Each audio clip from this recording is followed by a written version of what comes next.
Hello guys, good morning. তো দেখো আমি সকাল সকালে ছাদের উপরে এসে গেছি ঠাকুরের জন্য ফুল তুলতে। আর এই দেখো আমাদের ছাদের উপরে আজকে কি সুন্দর সুন্দর ফুল ফুটেছে। তো এখান থেকে ফুল নিয়ে নিলাম। দেখো কত সুন্দর ফুল ফুটেছে আজকে, বৃষ্টি দিয়েছে তার জন্য ভালো করে ফুলগুলো ফুটছে।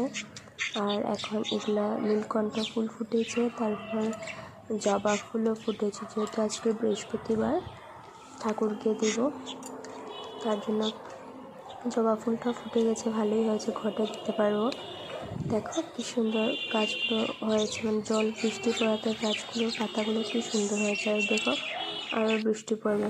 আর এখানে আমি লাগিয়েছিলাম মানি প্ল্যান্ট, তো এটা সুন্দর হয়েছে। দেখো সকাল সকাল চাটা করে নিচ্ছি আমি।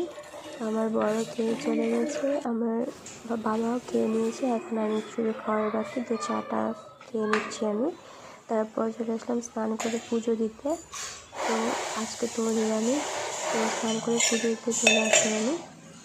লক্ষ্মীর ঘর রেডি করছি। এই দেখো সুন্দর করে ঘরটাকে সাজিয়ে এই তো লাল ফুলটা দিয়ে দিয়েছি। তারপরে দেখো শিব ঠাকুরকেও স্নান টান করিয়ে নিয়েছি। এখন আমি ঘরটা বসিয়ে দিচ্ছি, লক্ষ্মীর ঘর। দেখো কি সুন্দর লাগে ফুলগুলো দিতে। তারপর আসলে বৃহস্পতিবার, তার জন্য ঠাকুরকে পান দিলাম, মিষ্টি দিলাম।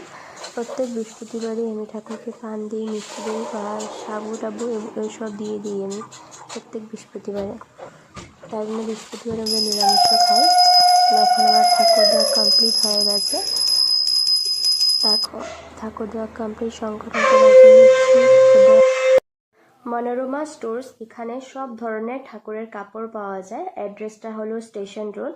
আর কাপড়গুলো সব রিজনেবল প্রাইসে পেয়ে যাবে। তো আমি স্ক্রিনে কন্ট্যাক্ট নাম্বার দিয়ে দেবো, তোমরা কন্ট্যাক্ট করে নিতে পারো। কারণ এখন তো পুজো এসেছে, সবারই ঠাকুরের কাপড়ের দরকার পড়বে। তো তোমরা ওখানে গিয়ে ঠাকুরের কাপড়গুলো কিনতে পারবে। আমি স্ক্রিনের মধ্যে নাম্বারটা দিয়ে দেবো। আজকে আমাদের লাঞ্চ মেনুতে আছে, এখানে আছে একটা মিক্স সবজি, তারপর একটু পাতলা করে ডাল, তারপর এখানে আছে পনিরের তরকারি, তারপর এখানে আছে একটু পেঁপে ভাজা, আর ওইটা তো